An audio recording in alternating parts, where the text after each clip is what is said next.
Almost 800 years ago, a military genius came out of Mongolia to conquer half a world. He was the son of Yesugai, leader of a small nomad tribe. This man of destiny, riding beside me as a young boy, was called Temujin, born to rule as the prince of conquerors, Genghis Khan.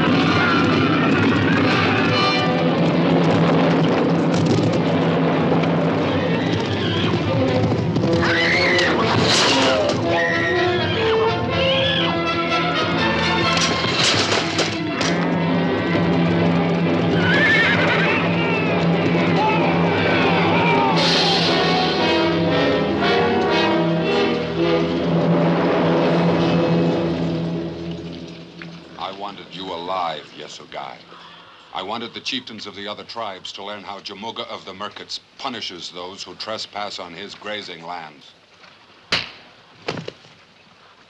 Harness the horses!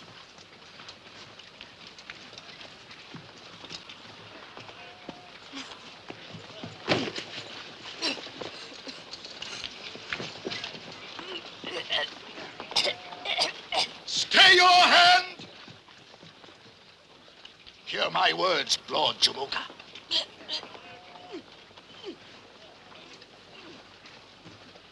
It has been written in the stars that the man who takes the life of Yesugai's son shall die, and die quickly, and by his own sword. See for yourself, mighty lord. It is the mark of blood.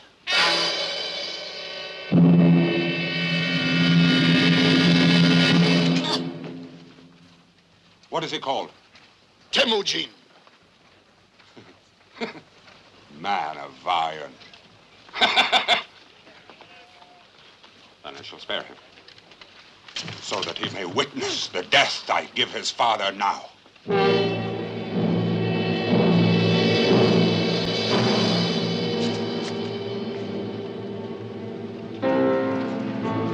Temujin!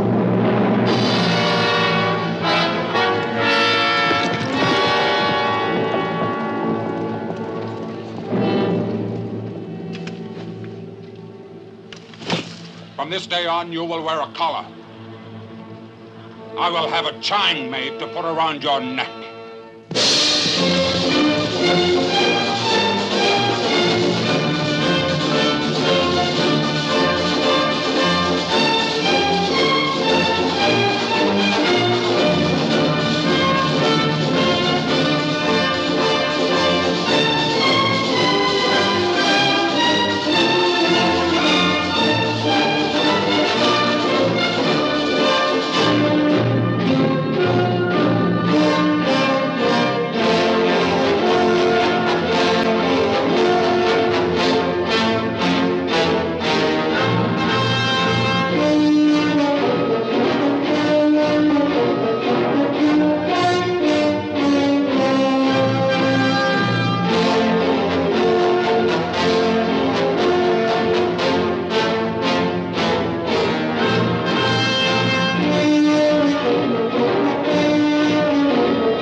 Come away from him, sister. What harm has the young man done that he should have to wear a chain? You've heard Jamuga's orders, so leave him. Besides, his father was an enemy of our tribe also. Now come away!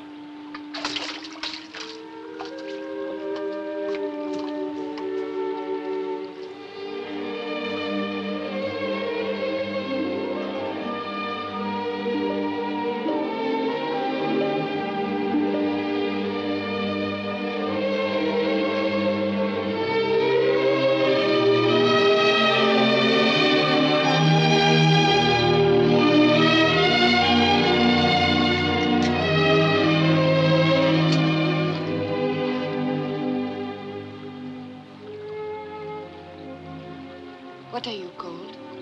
Temujin. Why have they put that cruel yoke around your neck? What are you called?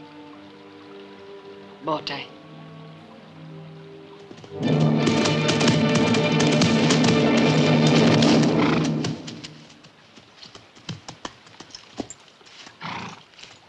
You will return to the camp, Princess. Go with your brothers. I take no orders from you, Jamuga. As you say, Botai. Not yet.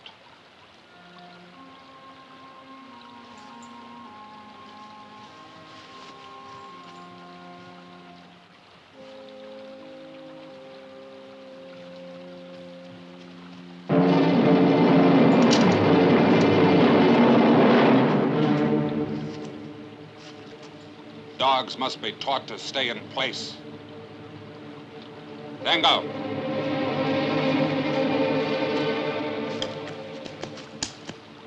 Give me that.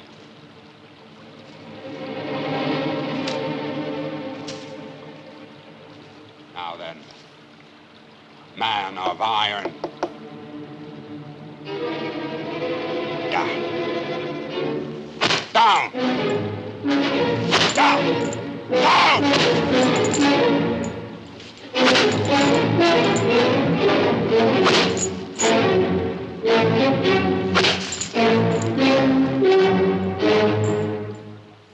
The Lord Jamuga's brave. When a man is yoked. Good luck.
Father Gin.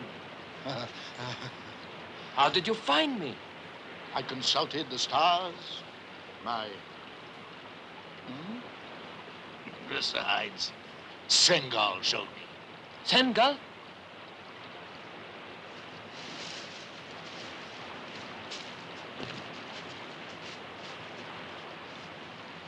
If he was able to talk, he'd tell you that he will be with us from now on. You may be chieftain of the smallest tribe of the Mongols. At least it's a start. It's a good start.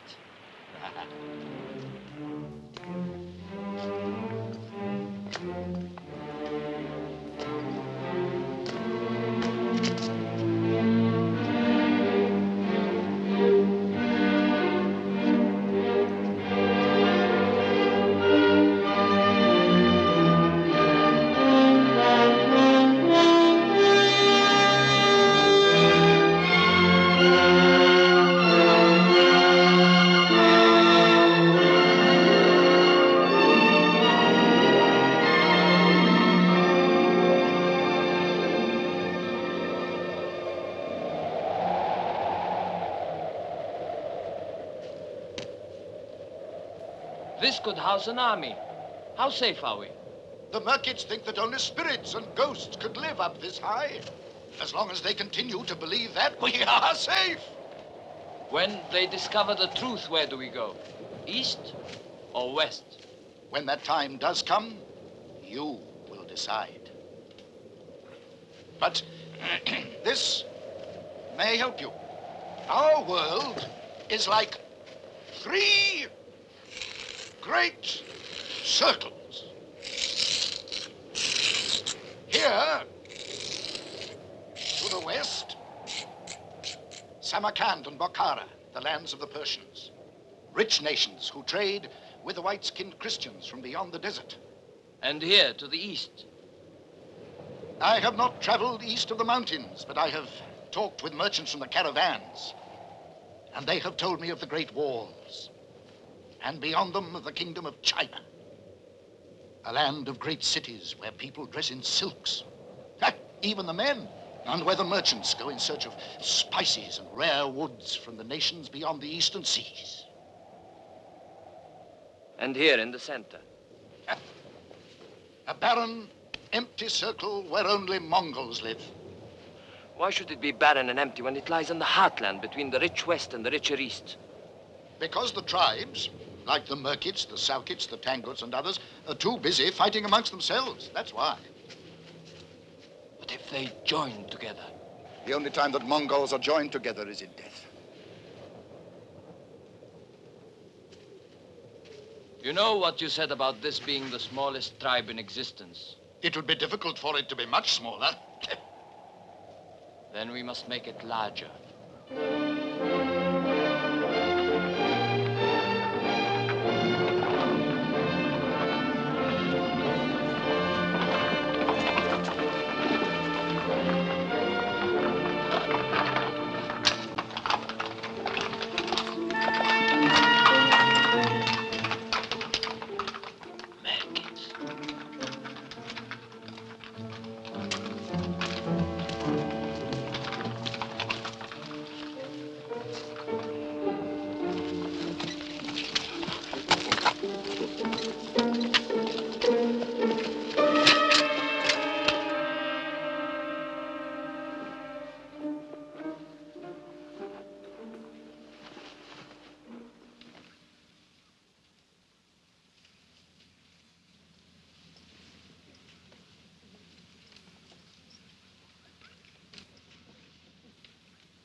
Tribe are you?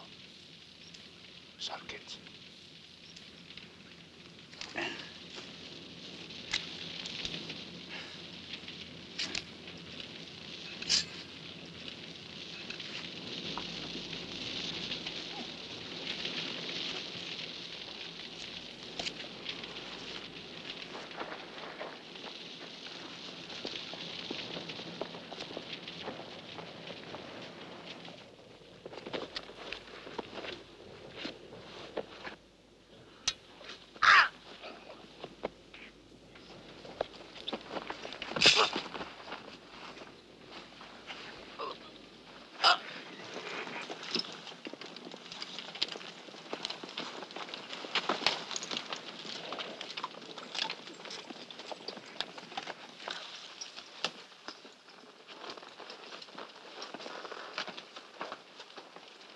Now shall we see if the spirits of the wind are for us or against us.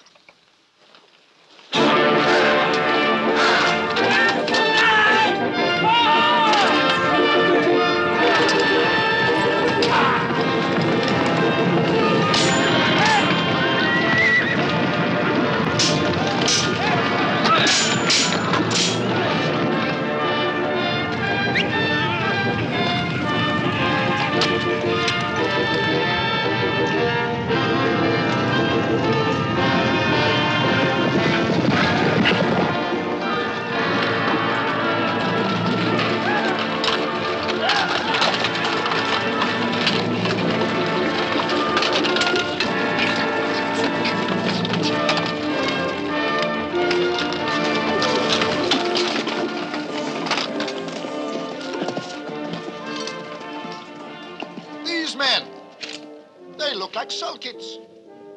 Perhaps because they are Salkits. Sulkits? Riding with you? Yes. Salkits and the Yesugai together.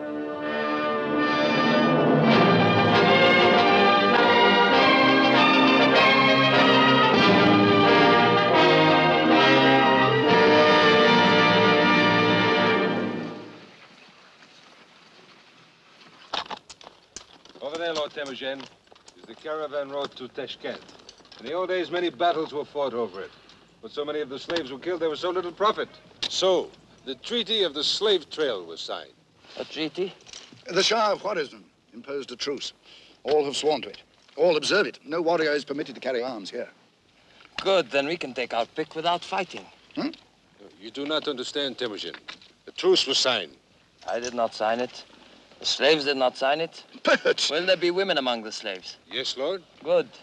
My men have horses and weapons, but no women. How long do you think they will stay without women? How long will you?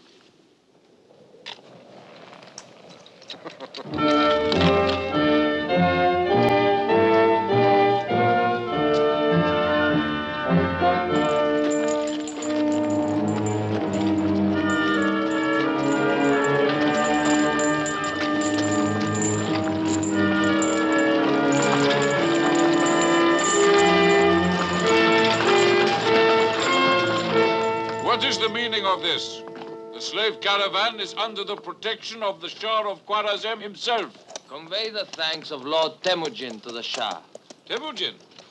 Temujin! Katke! My lord, I thank the four winds you found me. Jamuka was selling me for a slave. Somehow I don't see you as a slave.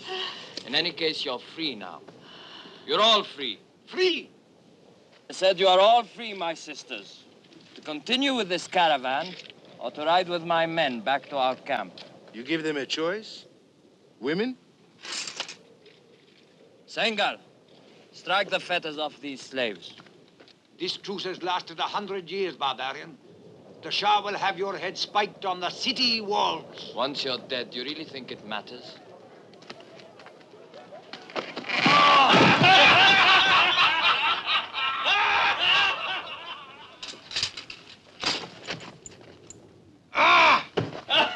Safe journey to Tashkent, and give our thanks to the Shah!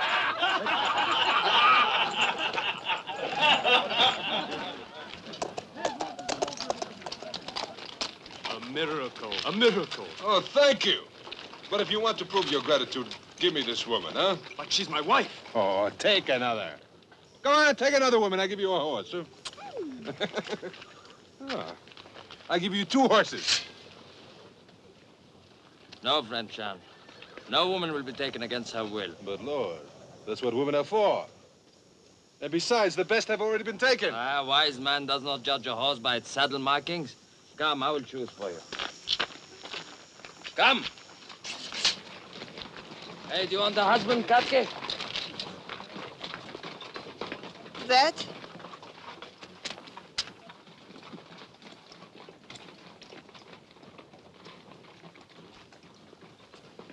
That's settled, then. May you have many sons. it's about time you too, my lord, had thoughts of sons.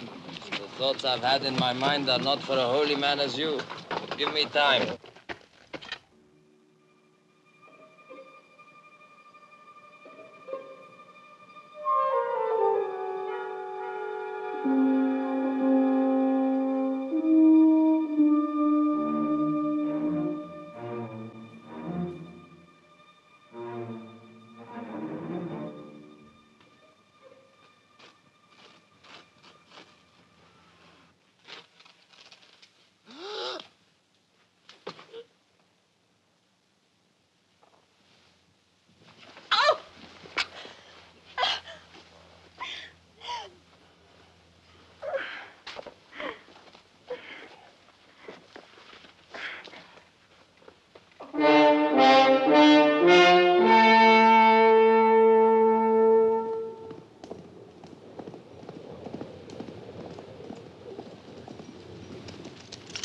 Take this and be careful.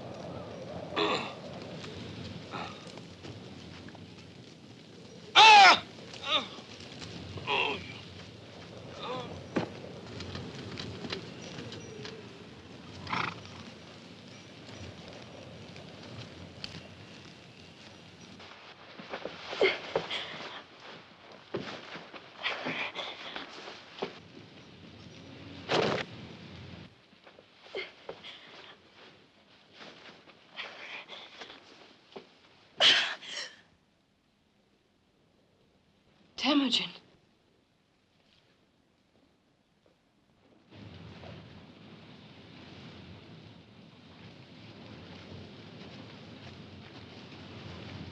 Gatki, bring food and clothes to the princess. Prepare another tent for me while I wash. Wash?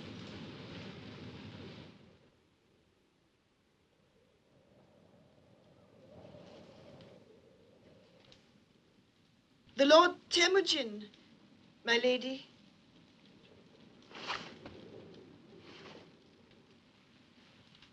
Stay, woman. I did not tell you to go. That was stupid of you. You do not seem like a stupid woman. I am not a stupid woman. And what did I do that you thought stupid? You gave an order that was bound to be overruled. The master who feeds his dog does not expect him to answer to the whistle of any stranger. I might have thought it of you. You treat those who serve you as dogs. Not Katke. She brought me up as a child. She did not boast about that, I promise you. My lady, anyone else listening to us now would imagine that you were trying to provoke a fight. But it always needs two to make a quarrel. Not with me, it doesn't.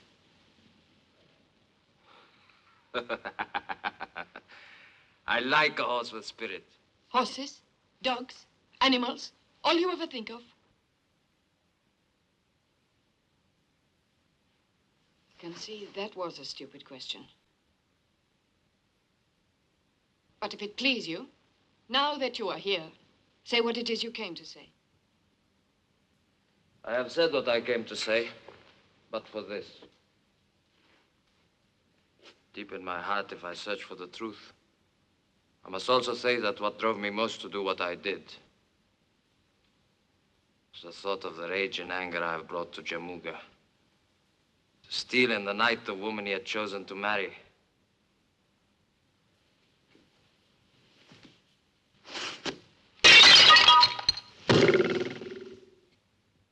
Outcast, slave, soon you'll be back in a wooden yoke. For born a slave, you'll die a slave. Born a slave, I never was. Born to rule the Yasugai was always in my stars. And not only one tribe, but people of many tribes were destined to follow me, to fight my battles, conquer nations. All this was in my stars. And you, woman, you dare provoke my anger.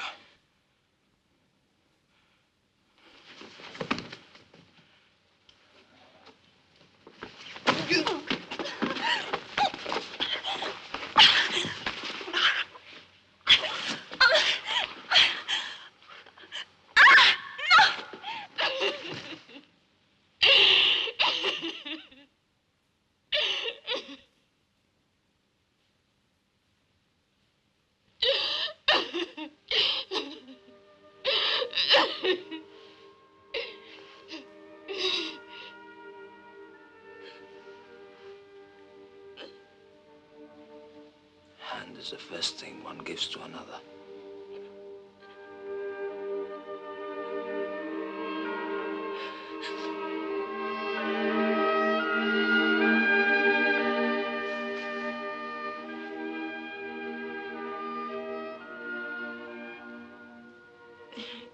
If I wasn't so ugly looking, with all these tears, I'd know what to say to you next. But I am ugly looking then. You didn't disagree with me. You see. You talk too much, woman. You never give me a chance to say anything. My brothers always say that too.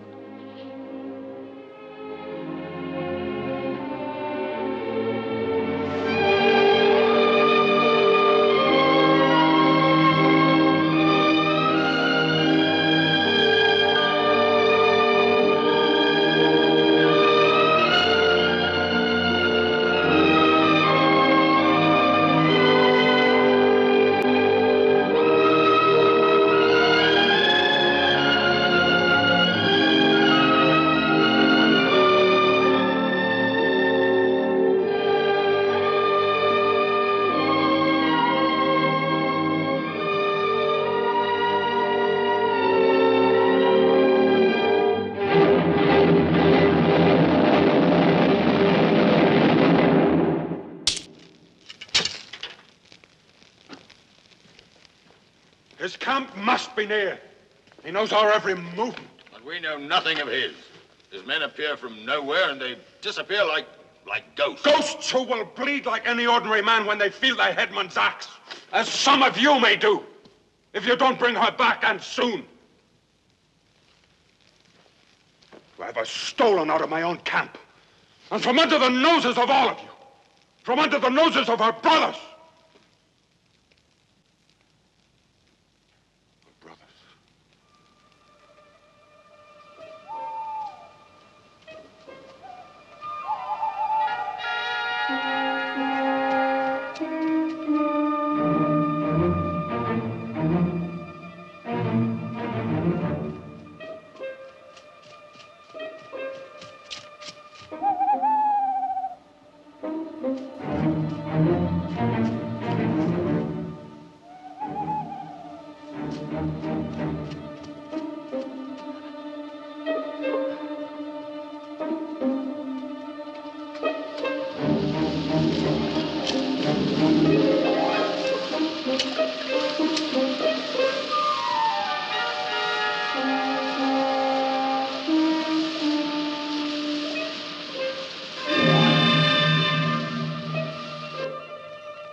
This is my eldest brother, Subadai, and Jabai, and Kasa. My lord Temujin, my lord, and my husband. No one followed you? We saw nothing but the stars, heard nothing but the rush of the waterfall. Despite the poetry, I'm glad to see you back. And you, my friend, you are welcome. And grateful, Lord. Ready to serve you, Lord. Subadai, you have nothing to say? Only this. The holy man. He lies.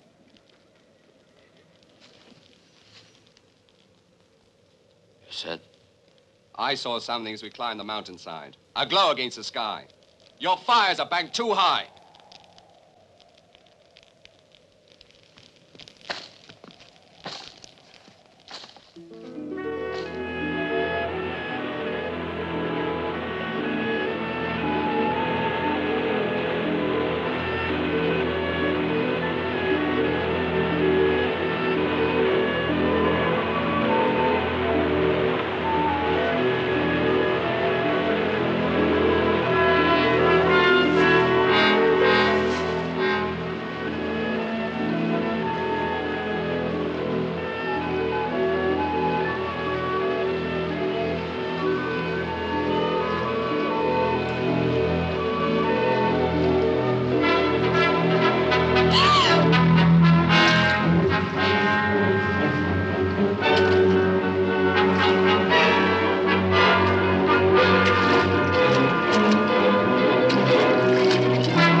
Lean. Prepare to move out. Leave all the carts but one. Move on to the east road beyond Jamuga's camp and wait there.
See to her.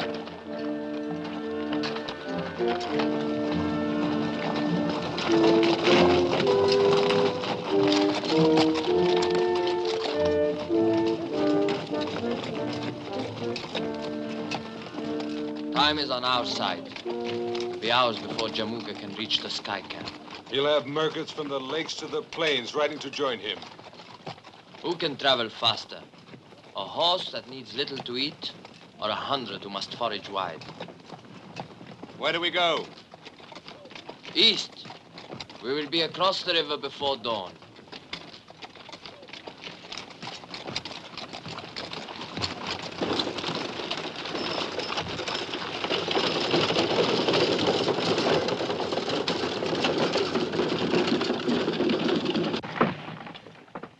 Lord, there is man's work outside. Leave her with me.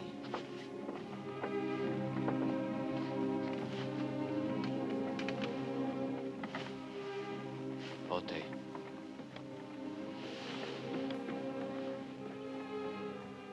I have shamed you before all men. Genghis. I begged him to kill me.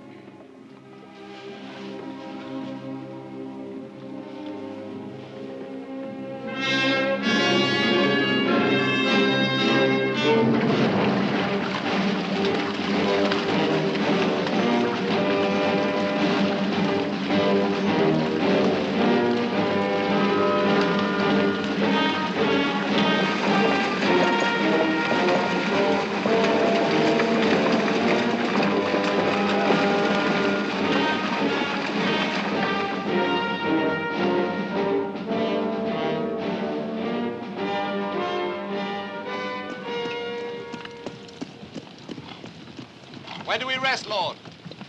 Not before we are certain Jamuk has given up the chase. Then let us stop and fight. I will say when it is time to fight, not before. But how long do we keep going east, my lord? All through the winter. And if necessary, through next winter. If we keep heading east, we could end up in a land where I've heard they eat dogs. Or it might have been people. According to Geen, it is a land of great wealth. A vast empire built on knowledge, and we must have knowledge.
Greetings, friends. And to you greetings, warriors. I'm Camling, ambassador of the Emperor to the Indias, returning to our court in Peking. Returning, as you see, is a figure of speech. It seems you travel without much luck. First our Manchurian guard deserted us, then the wheel of our cart broke. Then our driver stole our horses, and the cattle, tiring of our company, followed after them. One might say that the winds of fortune are blowing somewhat currently. You are in dangerous country. We have heard of one Temujin and his horsemen, fierce, violent men. We have no fear for our lives. We bear letters from our emperor. It will be far more profitable to hold us to ransom than to murder us. Why talk of ransom and murder? Sengal! Show them we mean no harm.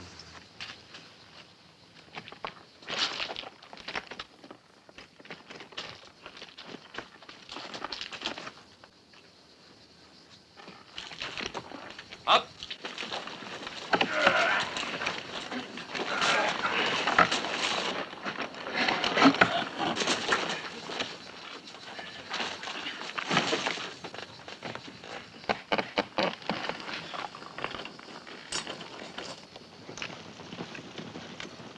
We are grateful.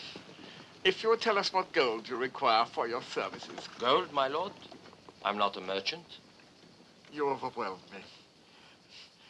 One last kindness we must beg of you. A message to the nearest Chinese military post for horses and assistance. It is about 4 days' journey. But that would mean leaving you here unprotected. We have spare horses we'd be glad to lend you.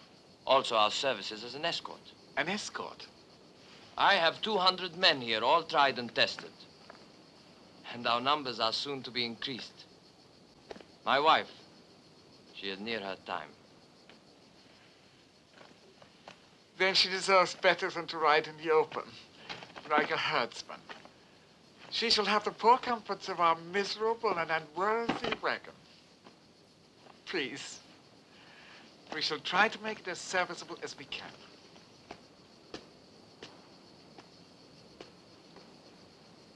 Now, this Temujin you spoke of. Have no fear. This is the one column he'll never attack. I have his word for it.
Boy?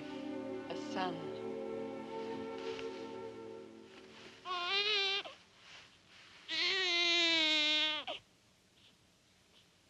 The first child born to the tribe of Yasugai for more than 20 years. And the boy, my son. Temujin. My son, Bote. You are my wife, this is my son.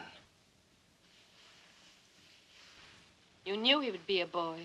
You always said it. It had to be. How else could he follow after me? The day I first noticed your body growing larger, I gave orders then to Shan to have a saddle built. A small one, of course. A bow and a sword, all of which bear his name. Don't torment me. His name. My son's name. Yoki, the founder of our tribe. Yoki. Yoki. It's a pretty name. It is not meant to be pretty. It is a man's name, as befits the leader of our tribe. Only by the time he's a man, it will be a nation. If any man could ever do it, that man is Temujin of the Yasugai. Temujin of the Mongols.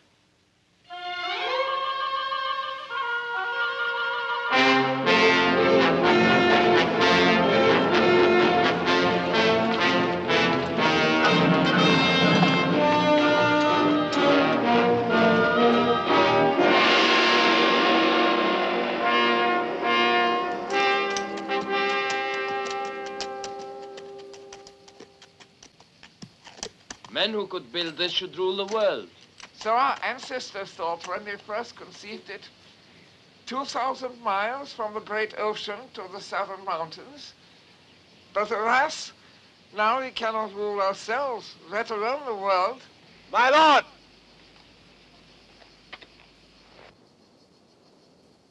They are friends, soldiers of the emperor.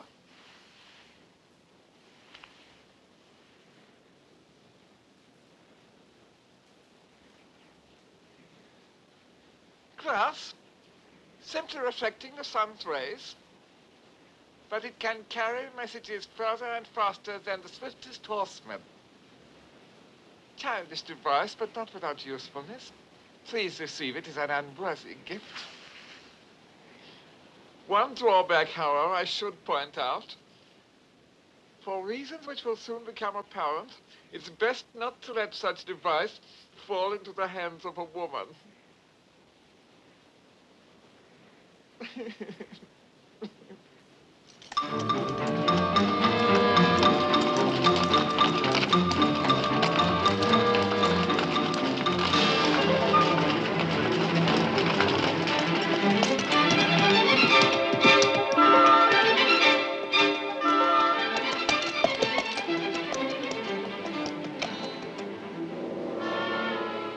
Overfed bears should be no match for wolves.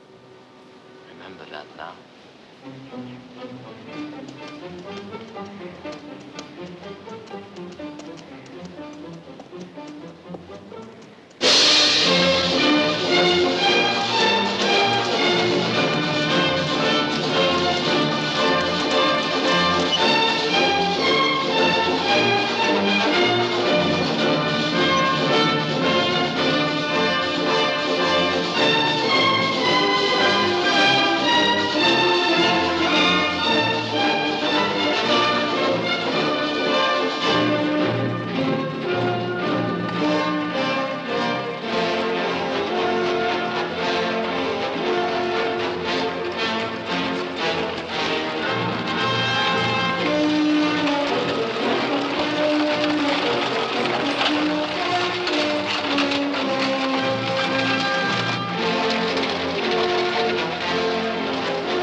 I should ask for an audience with the Emperor. I'm sure it will be arranged.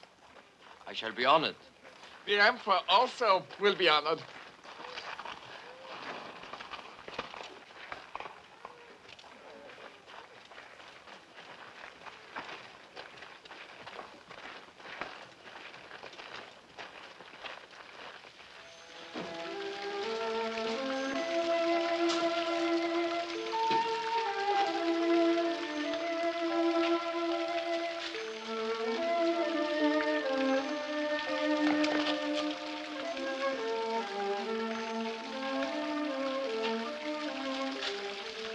I'm telling you, they're gonna boil us alive and then eat us.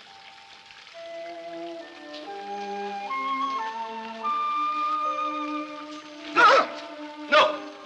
They're only going to wash us. Wash? It must be a custom of the country. Why? I don't know, but I don't intend to find out. Well, I do.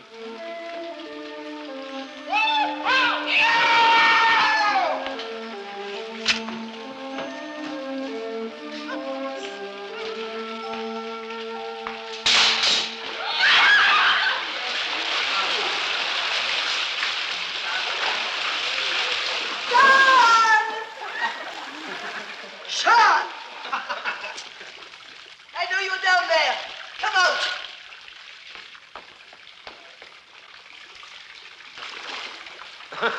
I'm only being washed.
Our ambassador has told us how much he owes to your skill, bravery, and courtesy.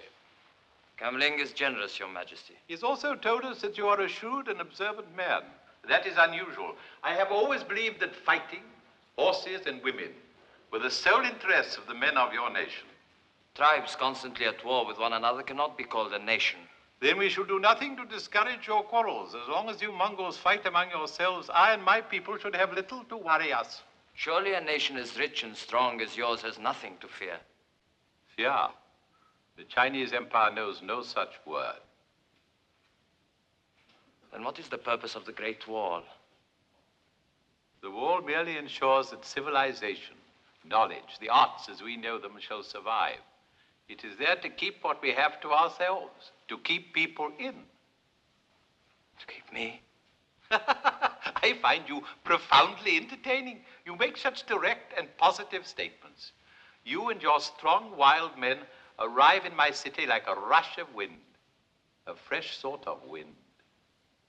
We pray to the wind. Charming. To the four winds. Better and better. We have a game of chance in which the four winds are of paramount importance. Listen to them. Did you ever hear anything more delicate or exquisite than their sweet, sad song? Poetry itself could not be more profound. Do you write poetry, Temujin? I do not. I have never yet found the time. Then I shall instruct you. I myself am a poet. That is why you were sent here. And this is where you must stay, my friend. There is destiny in your coming here, believe me. When you speak of destiny, this is something I must believe. At last we agree about something. We shall find many more things in common. Take the birds away. Their chattering distracts me. We must discuss the gods to whom you pray. Primitive religions have always fascinated me. And while you exchange your knowledge of military matters, I shall instruct you in the art of poetry and painting.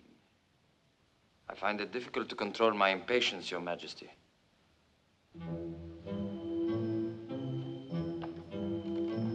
Take it. It grows heavy. The one in white. Have her raise her head. Tonight I am in the summer palace. Have her brought to me at midnight.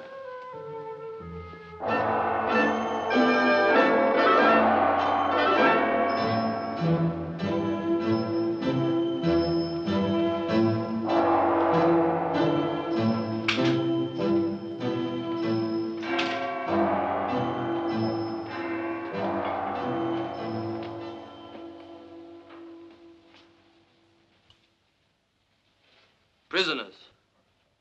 Make no mistake about it. We're prisoners. In an ivory cage, of course. We should never have headed for the east. What else did the Emperor say, Temujin? It's what he didn't say. That there are over 2,000 men on the walls of Peking and that our horses have been taken. Just what do you think we should have done, Subadai? You're always so quick with advice. It is what I have always said. If we had not run, but stopped and fought, Jamuga, none of us would have to be here now. None of us! You have a strong right arm, Subadai. And I like to know it is at my side, but your mouth is young, and it needs training.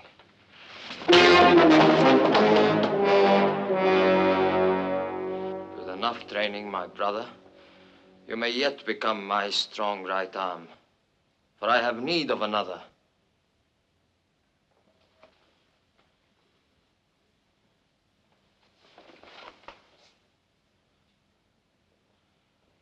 This peacock, this emperor, has overlooked one thing. There is much to be learned here, much that can be used later. And if this is a prison, I can think of worse hardships. Yes, I know I've never eaten so well. As for me, I even enjoy being clean. It's not the being clean that you enjoy, it's the washing. Well, the women are beautiful, I must say. Yeah. All of which the Emperor hopes you will learn to appreciate. Until soft living is all you're fit for. Forte is right. I do not want any of our men fat and useless. We will all exercise every morning for a start.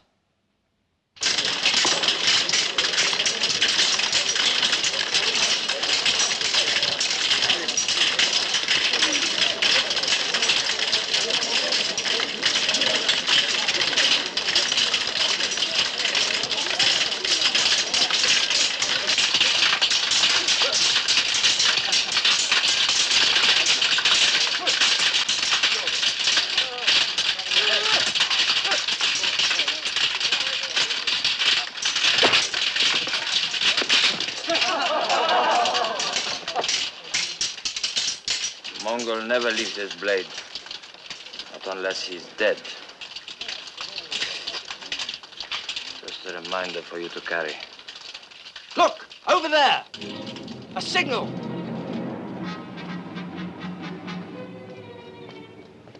What are they saying? I'm not certain, but it must be urgent.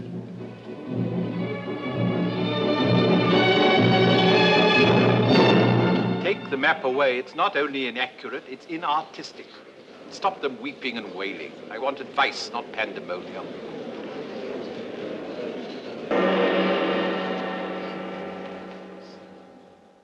The situation occasions alarm. It does not merit hysteria. A ragged army of a few thousand Manchurians have captured the city of Hope, that is all. Until we also consider that 6,000 Imperial cavalry were routed and put to flight.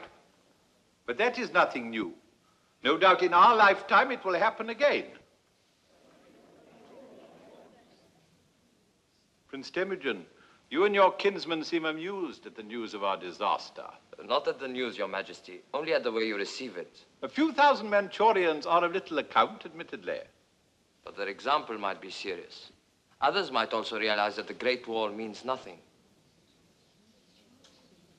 I wish to speak to my friend Prince Temujin alone.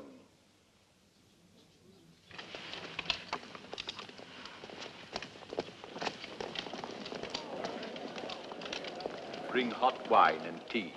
And do you stay and keep us company?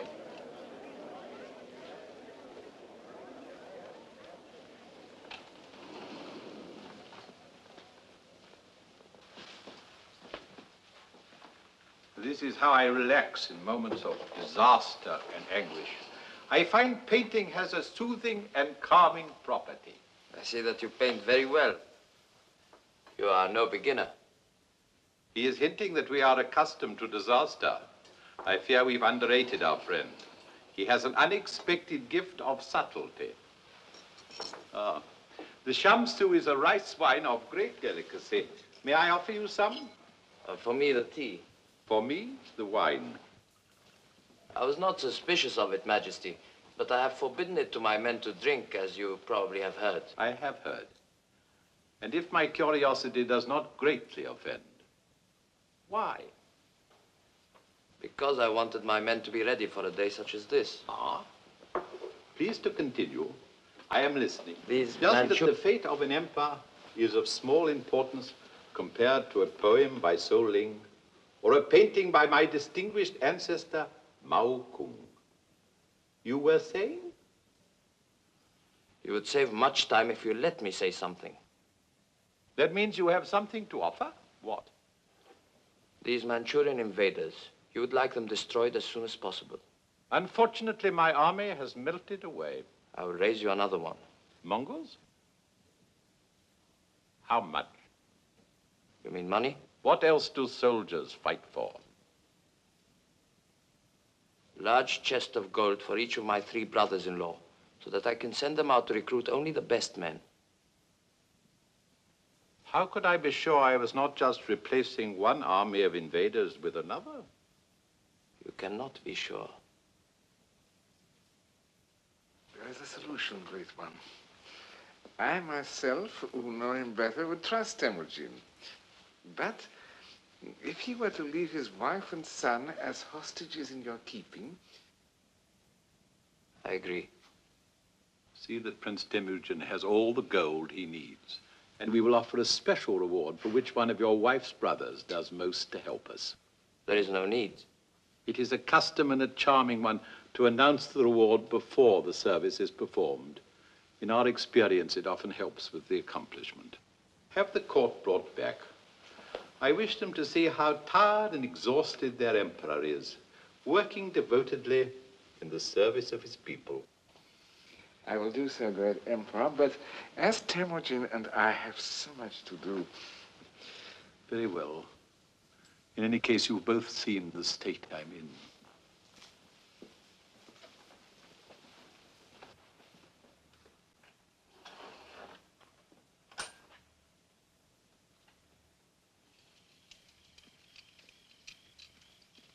Where's he taking us? The horses are ready. Why can't we be on our way? Because the Emperor wants you to take a memory with you, a vision that will bring you back all the sooner.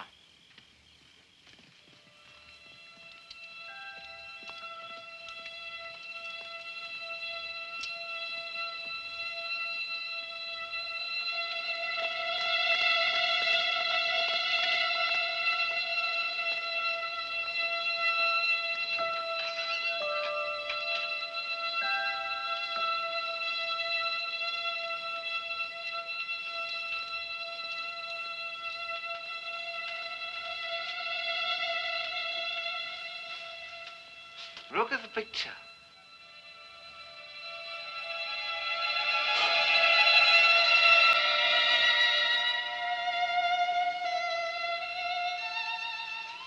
The Princess Chinyu, Emperor's youngest daughter. Whichever one of you returns with the best company of horsemen, he shall have her. Is there any reason we can't start now?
So would I.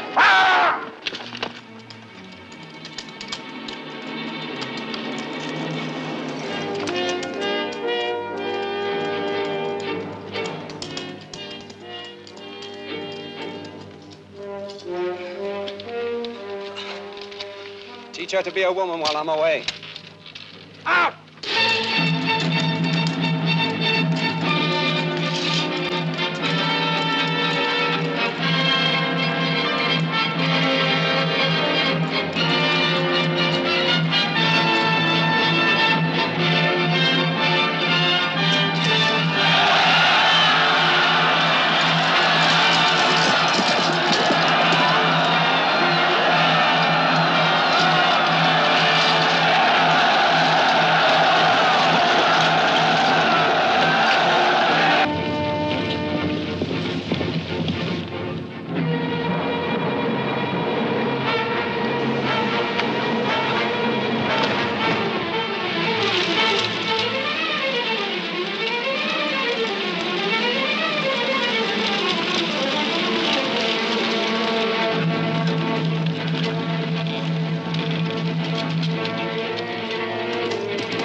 Jamuga leads them. Sit your men. Now!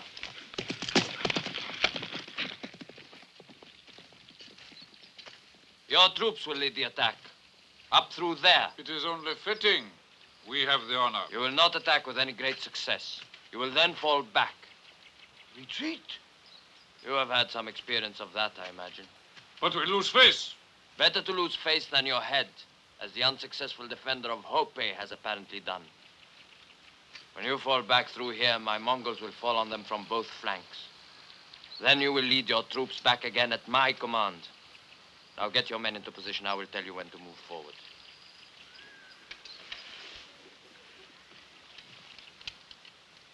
Jamuga.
Quick death would be too easy.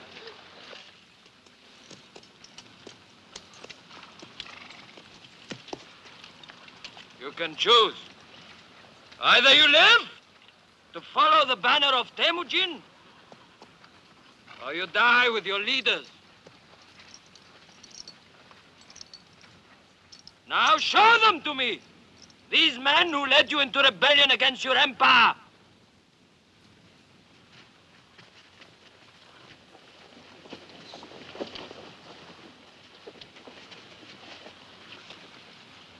Subodai.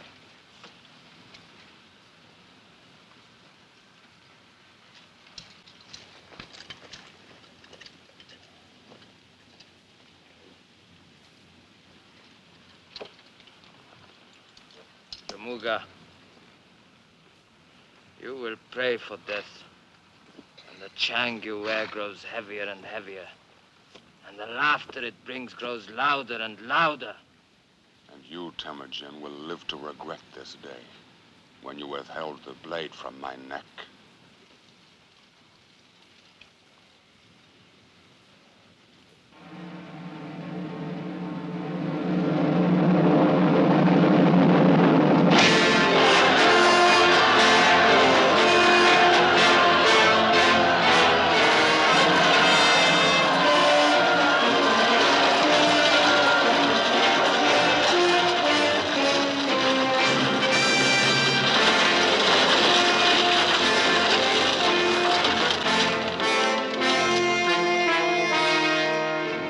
barbarian of all barbarians, the Mongol who led the Manchurians. And it is fitting that his punishment be far greater than for those whose heads I have brought you. The Lord Jamuga, Your Majesty.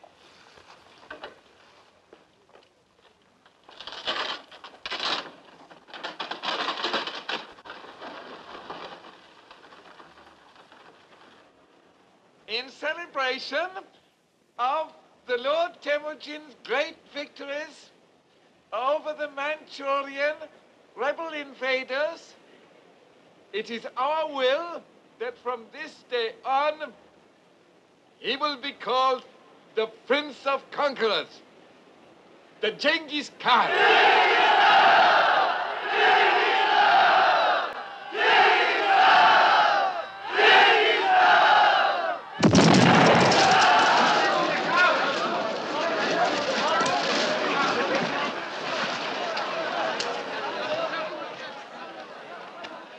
Spare us, Lord. We meant it only to be a salute to your victory.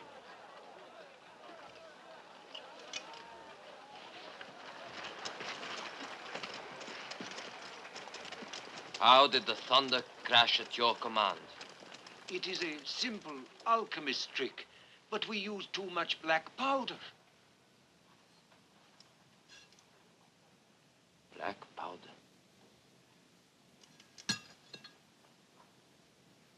Come to me tonight and bring some of your powder with you. I want to see how you make it thunder.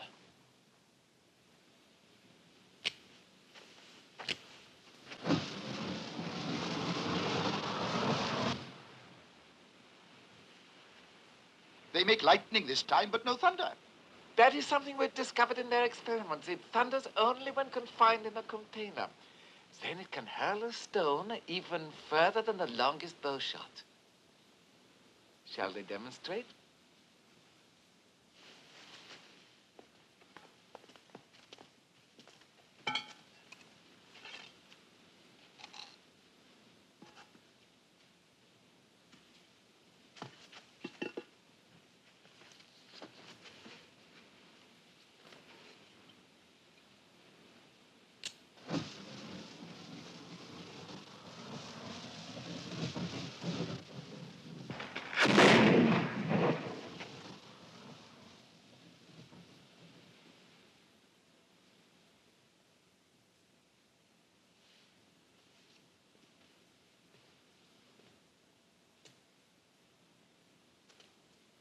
So far, you have used this only to make noises of welcome? And sometimes to make pretty effects in fire and sparks to amuse the children. We have many variations. I can tell what you are thinking.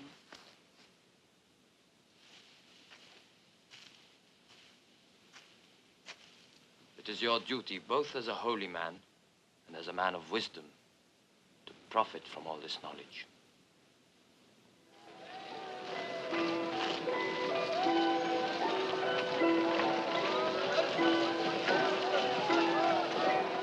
Do you want something? Give me that blue horse, will you?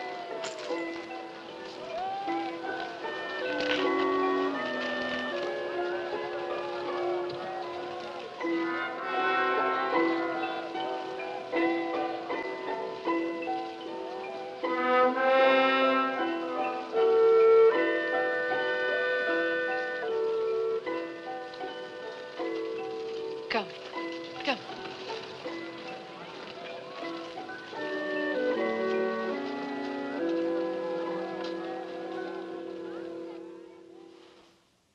And I tell you again, it has to be done. As long as this man lives, none of his tribe will join with you. They can't. You know their laws, and our laws too. To kill him would be an act of mercy. Oh, I'm not talking of mercy, but of common sense. Listen to me, Temujin. Hear me well, and one day, remember that I warned you. There are only two things you can do with Jamuga. Put him under the ground, for all time, or put him at your side, and have the Merkits ride with you. Are you out of your mind, woman? Jamuga, who killed my father, kept me in chains? Or is all this forgotten, all forgiven? And you, the scar he put on your back, has that also disappeared with the passing of time? Neither the scar on my back, nor the memories of how it came there. No, Temujin. These I don't forget. Nor the hatred I have for this man. And yet, to help you make what you want come true, to make our people into a nation, I could set aside my hatred, because it would be necessary. And it shows how little you know of me to think that I could, too. I know you better than you think.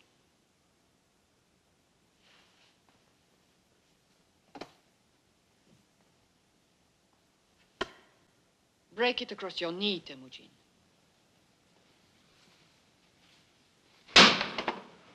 Now the two pieces. Together.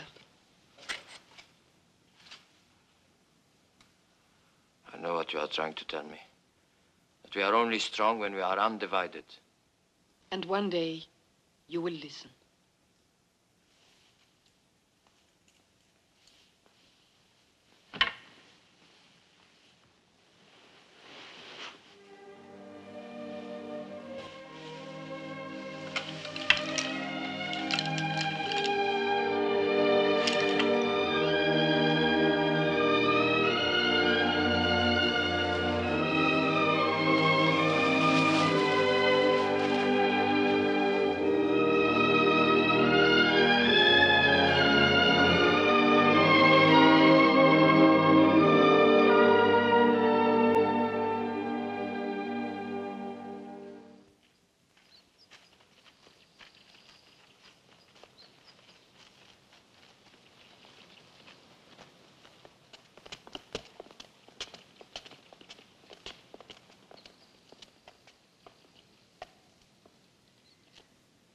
Leave us.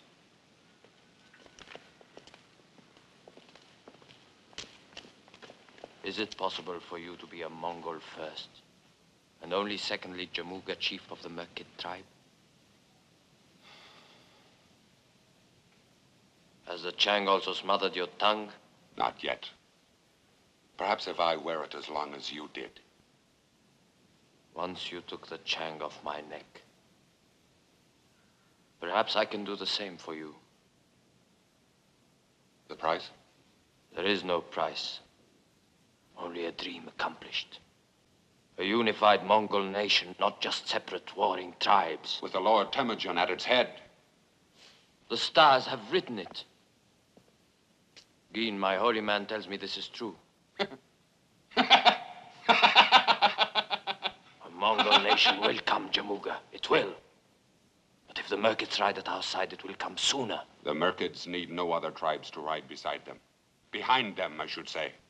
All others fear us already. Our power, our strength. Even my death cannot destroy that. You're thinking so small that you can only think about yourself? And what do you think of then with this wild dream of yours of a Mongol nation? And apart from these stars you speak of, what else makes you think you have been chosen to rule? You will die carrying that Chang, Jamuga. Unless I have your word now that your Merkids ride with us the day we leave China. And that day is soon. If I were free from this yoke, my hands would still your jackal breath forever. So would I! Put this animal back in his cage.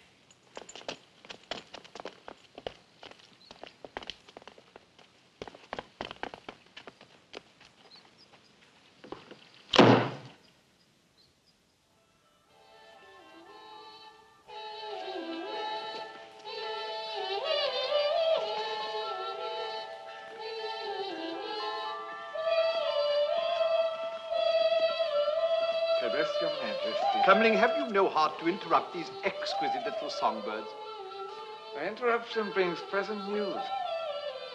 Oh, very well. Come here, my little sparrow. Come and sit beside me. Go on, if you must.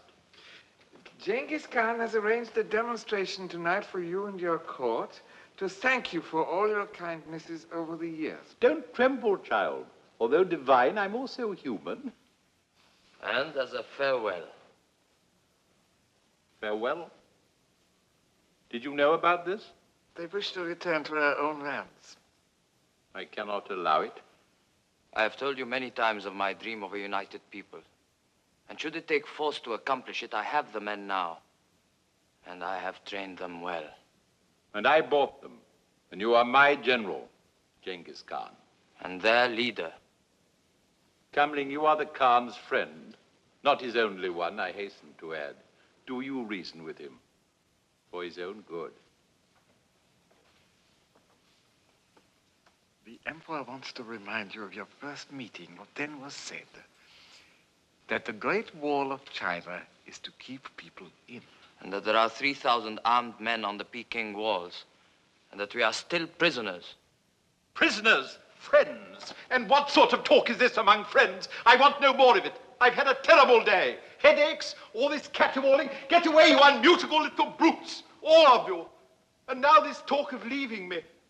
You've cut me to the heart. That was not my intention, I assure you. I knew you would do nothing to hurt me. But my demonstration? There's no reason to abandon it. We have another saying, another way of suggesting you make the best of things. It's very apt. Better to light one candle than to curse the darkness. As you say, very apt.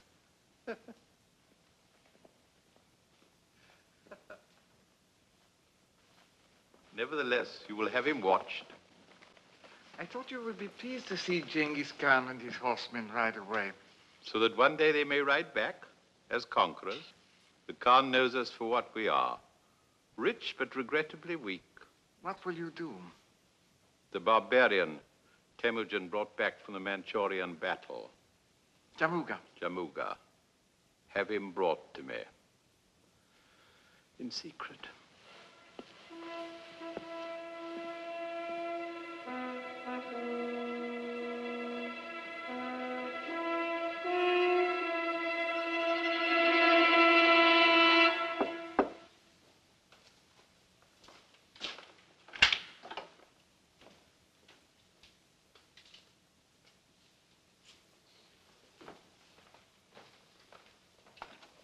Your message said it was urgent. We have no secrets. Least of all from her. This is most difficult for me, my lord. My royalties must not be misunderstood, but they are for my country, for China, not for any individual, no matter how important or mighty he may be. I would say these are the sentiments of an honorable man. The Emperor worries. He fears your leaving. He is wrong. He and all in China should fear your staying. He is a man of subtlety, however, and there is another solution. Your people stay, you go, on a very long journey alone.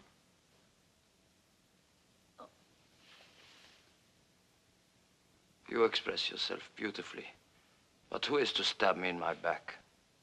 The Emperor also understands what would happen to our people if one of them should strike you down. And so...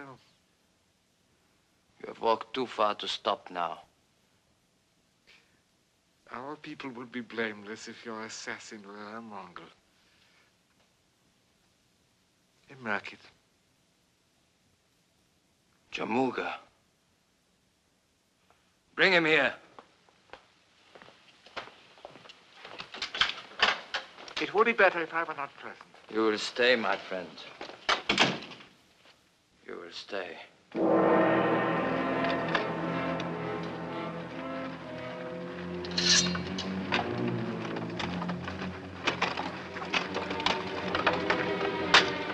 You'd like this key, eh, Jamuga? Why not? With the Chang off, you might have had a chance to save your right arm. Assassin! Cut him down.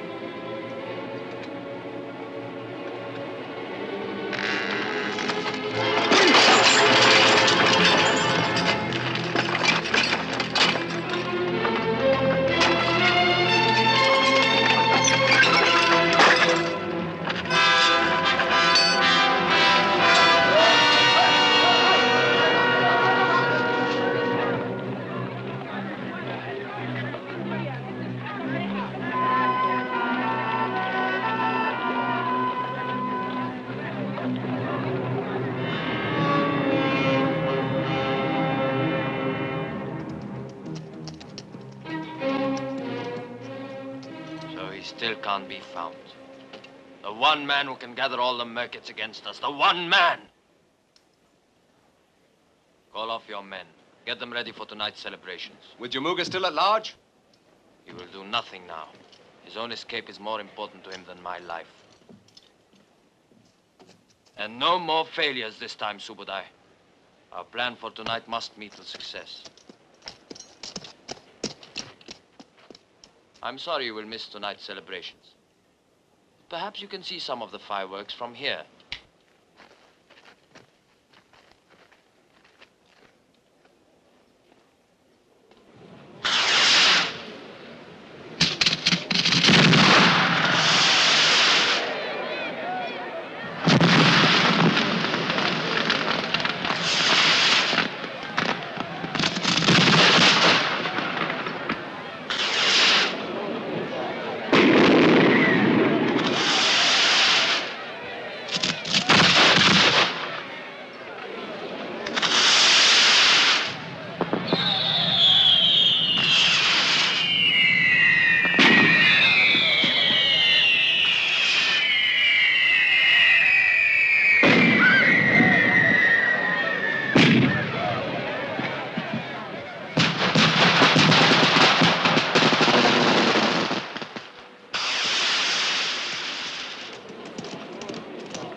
Amazing, the ingenuity of the human mind. The Chinese mind, of course.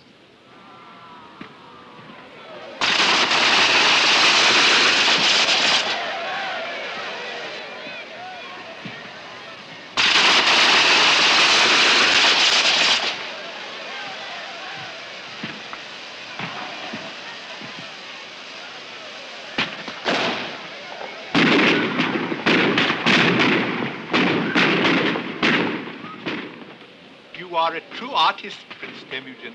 I knew it from the first day. My profound felicitations. And now for our final display. Final? Perhaps you would like to set it off. It would be an honor.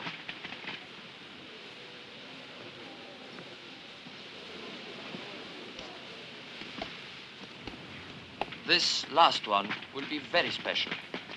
You have saved the best for the last, a wise move, a touch of true delicacy.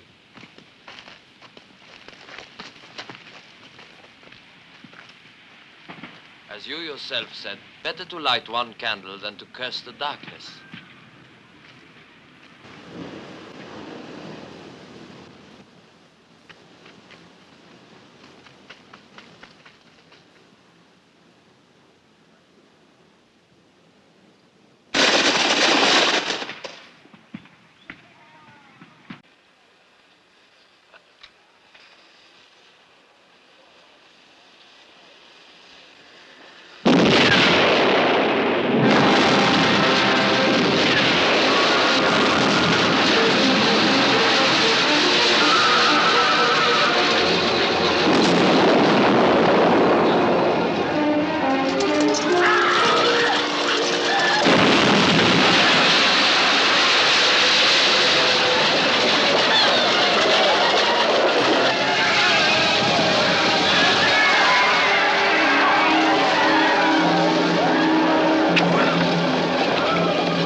This will be our camp.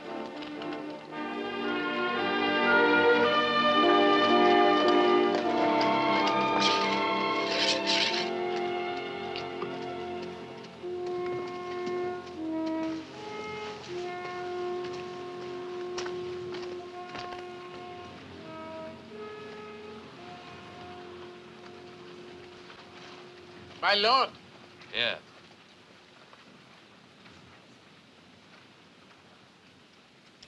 How long do you intend to hold me prisoner? Not prisoner. As your late emperor said to me while plotting my murder, you are here as a friend. In that case, I can only ask that my death be a swift one. We will not speak of dying, friend. Only a fool destroys a wise man. You will sit at my right hand and you will counsel me. And I will listen to your words. And if your words be wise, they will make me wise too. I will accept this honorable appointment because I'm happy to serve a lord whose star grows brighter while the sun of China fades. In addition, I suspect I will find the work more agreeable than death. My first advice is to strike swiftly, to take what is left of China before someone else can do so. Word of this success will bring other tribes to you in increasing numbers. In the meantime, we shall move westward. With China safely in the hands of Jebai, Subadai will move north into Russia, while Kasa drives south to bring India to her knees. Samarkand and Bukhara will fall easily to us, and Persia will be ours for the taking. And the Mongols shall rule from the heartland, from the very center of the world. And Jamuga? The Merkits will still have their chance to join us. Mongol must not fight Mongol again. Your ambition destroys your honor.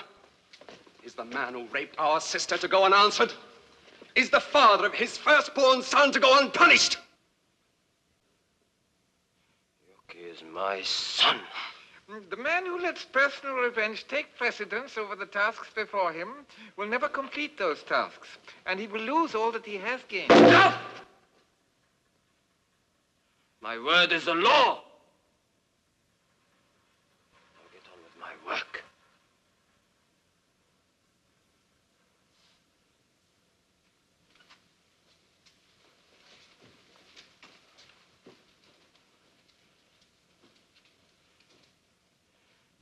Subadai is a small man. They're all small men. Why are there no men of stature? No men of imagination? It is not easy to match the true conqueror. Perhaps once in many centuries does the world produce a man with the power and the will equal to his vision and destiny. Perhaps Temujin, Genghis Khan, is such a man. This was not said in flattery, my lord, I promise you. Leave me.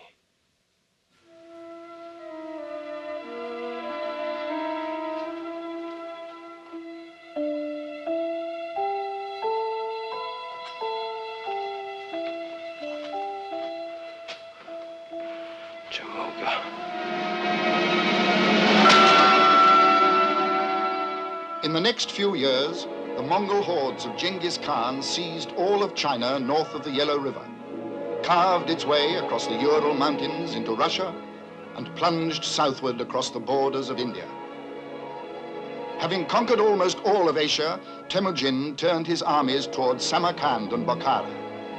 And when they were his, the great Persian Empire of Khwarezm lay before him, ready for his sword.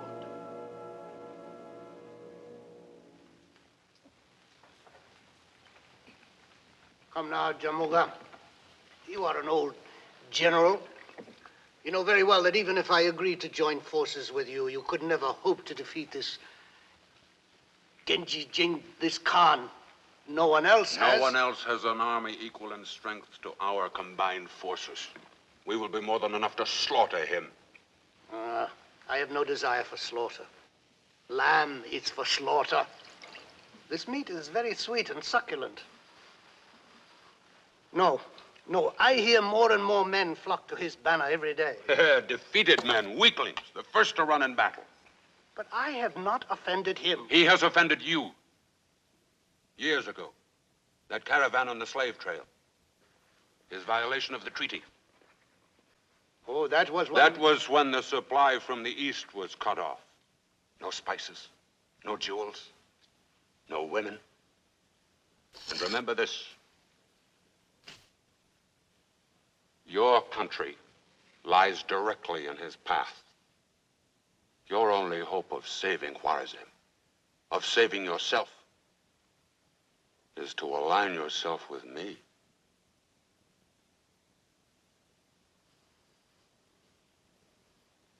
There is only one way to stop this violator of treaties. You and I will ride together against this Genghis Khan. We will crush this wolf, this thirster after blood, this corrupt defiler of women, this scavenger. Your serenity speaks words of wisdom. A gift shall seal our bargain.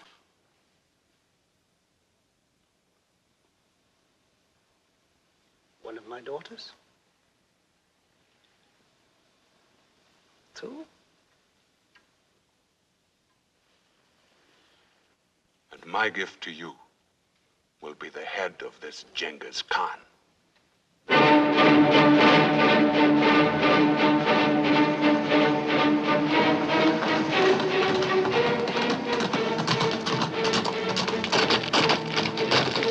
The armies of the Shah and Jammuga are joined and on the march. They have already crossed the Alu River. Then the time is here, finally.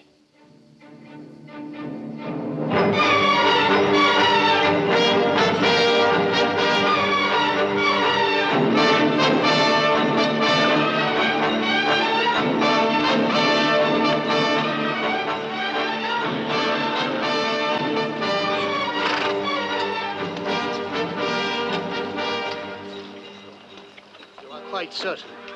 There can be no mistake. There's no mistake. The last word placed him 5 days away. We will have the high ground. He will have to come to us.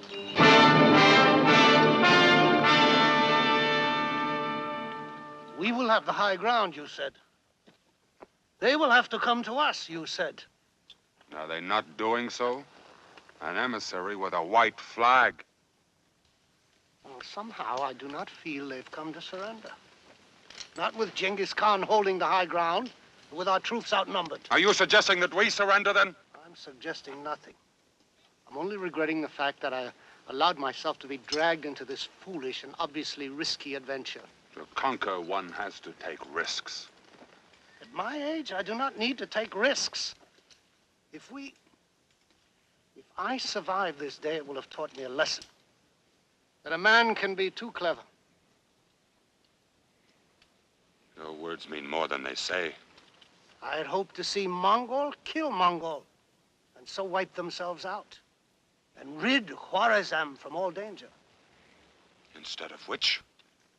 I find myself on an uncomfortable horse, in a drafty place, and in a very dangerous situation.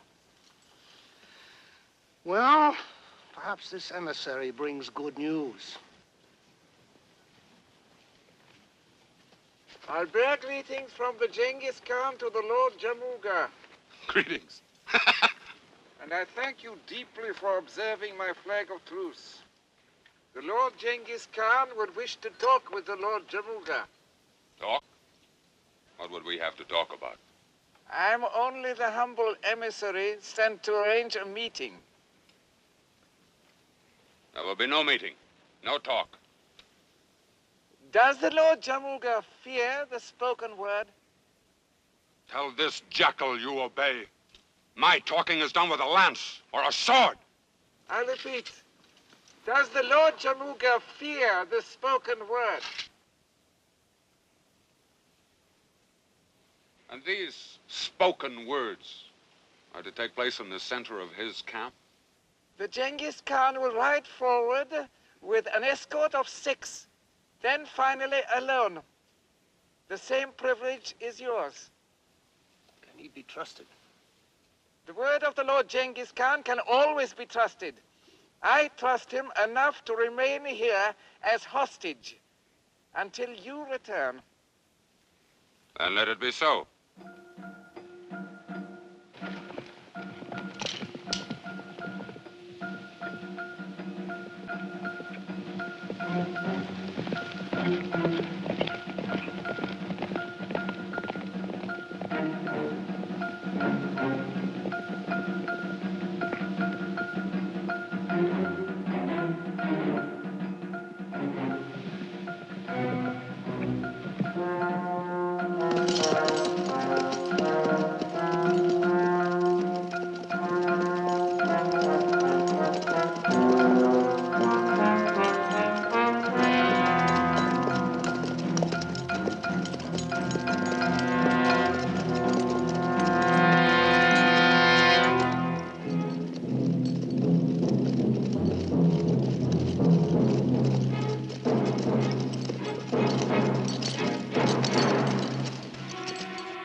It is only fitting that you have come back to your own land to die.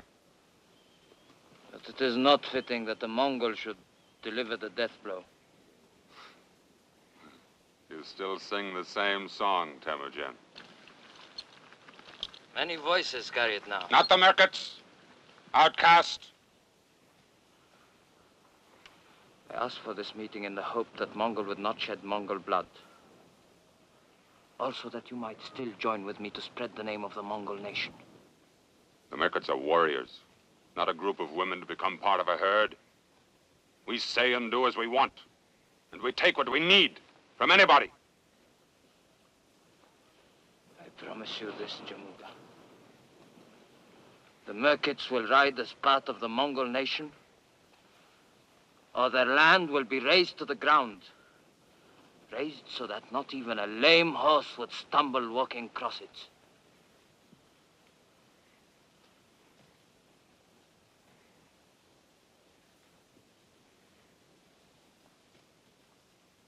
I must talk with the Shah. Counsel is always worthwhile. We will send you our answer. With Kam Ling.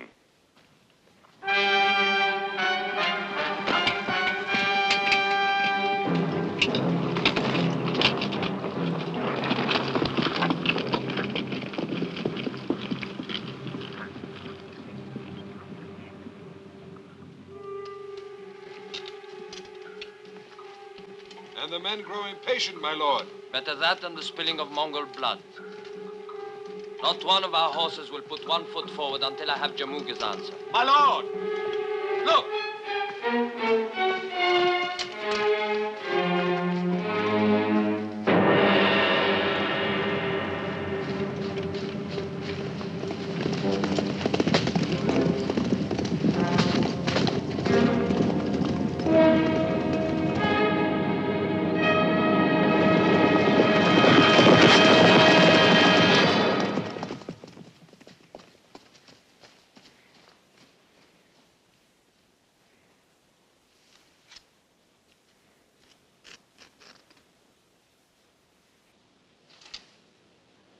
Kam Ling.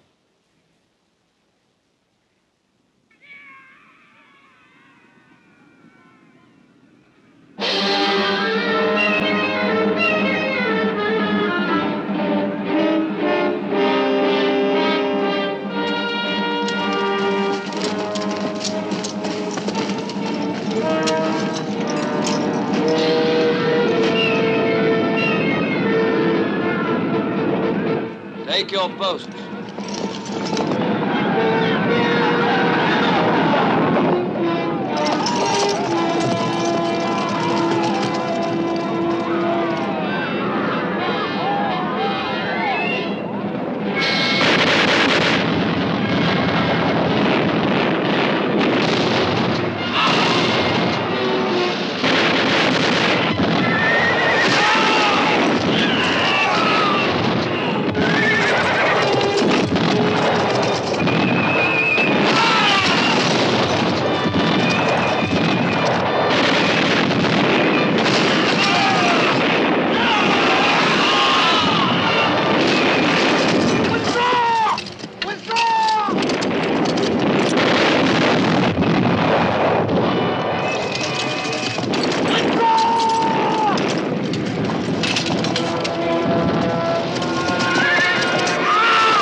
them back!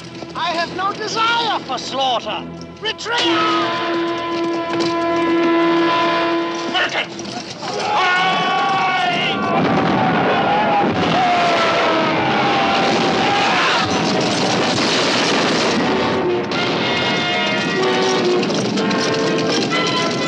My Lord Jamuga!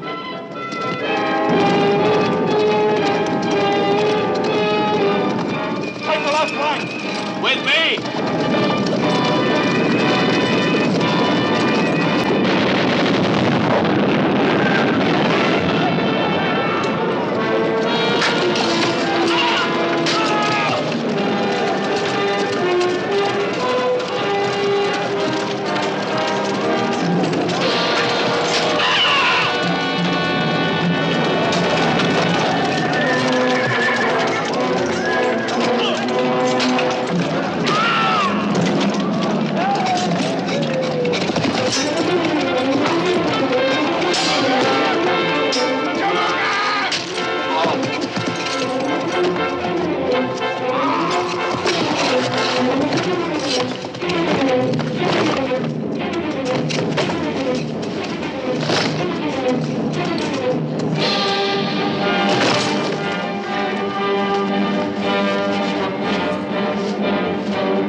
And you first, outcast!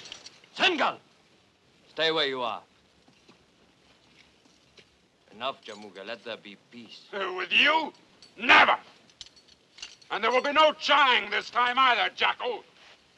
If you have the courage to stand up alone to me, Jamuga, the man who slaughtered your tribe, the father of your first son. Is this the man you would follow? Is this the leader who would unite the nation of the Mongols? You have passed your own sentence. The Mongol duel? And when you are dead, Jamuga, your men will ride with mine.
Untie any prisoners.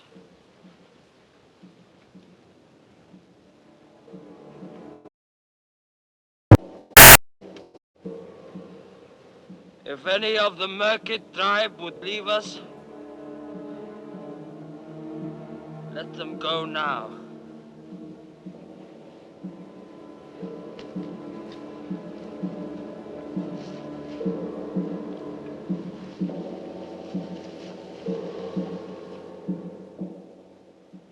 I've lived to see it.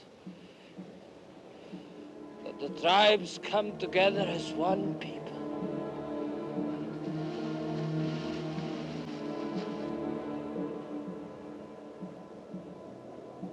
But it is my sons who will make our nation great. Show my people their leaders.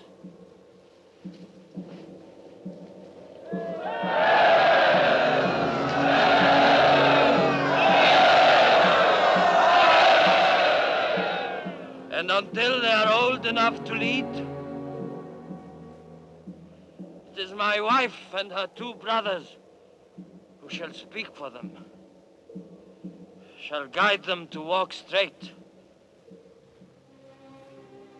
What I've always loved. Turn me towards the wind. I want that the gods should see me in the face.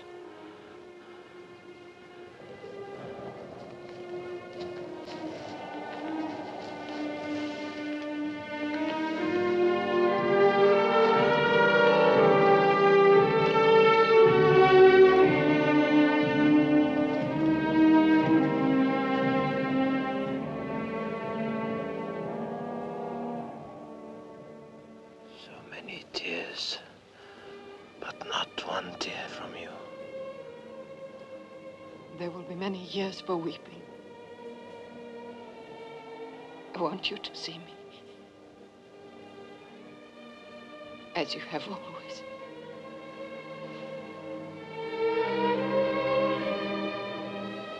Always your hand to help me. As you said, it's always the first thing you hold out to another. First. And strangely, at this time, that it should also be.